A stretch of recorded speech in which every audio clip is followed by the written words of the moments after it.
Hi, welcome to today.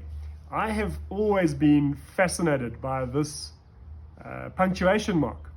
It is called an interrobang, and it is the wonderful offspring of two awesome parents. The one is a question, and the other is the exclamation mark called an interrobang. It came out apparently for the interro being the interrogative, the question, and the bang was used as a slang word by printers from as early as the 1960s. Imagine having two such wonderful parents, one that deeply questions everything, is comfortable in the unknowing of an explored life, and the other one is a flash of excitement, a spontaneous act, who's willing to express their feelings. For me, it's a wonderful punctuation mark and possibly not used enough. My daughter came back from school many years ago. She was about 6 years old, and I could see in the sparkle in her eye that she had something to teach me. She had clearly learned this at school for the day, and she said, "Dad, what is the difference between knowledge and wisdom?" Now, there is such a thing as an academic pain behind your eye when you're asked a question by a 6-year-old, and of course, I didn't know the answer. In her typical way, she let me sweat through this until eventually she said, "Dad, it's okay. I know the answer." I said, "Fantastic. Please enlighten me." She said, "Dad, knowledge is knowing that a tomato is a fruit. Wisdom is knowing not to put that tomato into a fruit salad." And of course, it was this incredible piece of wisdom that she had learned, but it has held me intrigued ever since on this difference between knowledge and wisdom.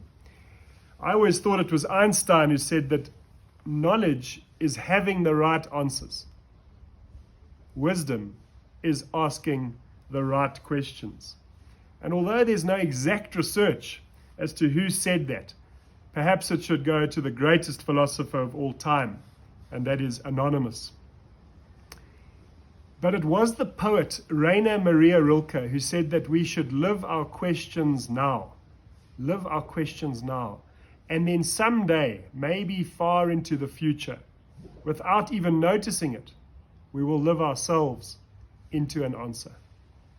Live our questions now, and then someday, maybe far into the future, without even realizing it or noticing it, we will live ourselves into our own answer. So for me, the question is that wonderful, valuable thing, like a gold prospector surveying the landscape before they start the panning. It gets into the fabric of the mind.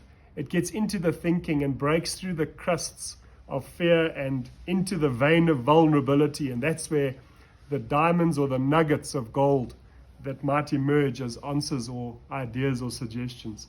Nothing is more beautiful for me than a rich example from the life or the true stories of life. In 1965, there was a place in Queens in New York called the Bel Air Diner, and it's still around today. In 1996, it was bought by the Delaportis family, and since then, it has never closed for 1 minute of any day in over 24 years. Imagine that, a restaurant open 24/7, 365 for 24 years. And of course, when COVID hit as an unwelcome guest with its devastating feedback form that all restaurants should close, they were faced with this possibility. They did everything that they could at the time. They did takeouts, which were allowed. They were the first to sign up with a food delivery app in that area. They sold vouchers up front, but it was just enough to keep them afloat. And then the golden question emerged. It was, how can we bring people in without actually bringing people in?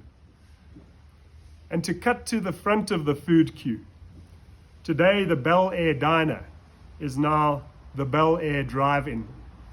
At $32 per car, tickets are sold online, touts offering tickets and making their own profits on the sidelines. There are no queues for food as it's brought to your window. Breakfasts are still made and given to the needy. Double feature movies, family friendly. Oh, and By the way, if you want to use the bathrooms, please just wear a mask. And I think that it challenged me in thinking that sometimes if we think about our Sisyphus branch and the backwards journey, the answer we might have is already there. And maybe we can add to the genius of Rainer Maria Rilke and say, not only might we live our way into a new answer, we might in fact be able to relive ourselves into our own answer. The question turns a problem into a challenge and a crisis into an opportunity, and maybe even an infinite set of possibilities. So, question is both an invitation and a suggestion. Please send your comments, because I'd love to hear from you. But also, we should question, because it keeps us curious. Have a great questioning week, and we'll see you next time.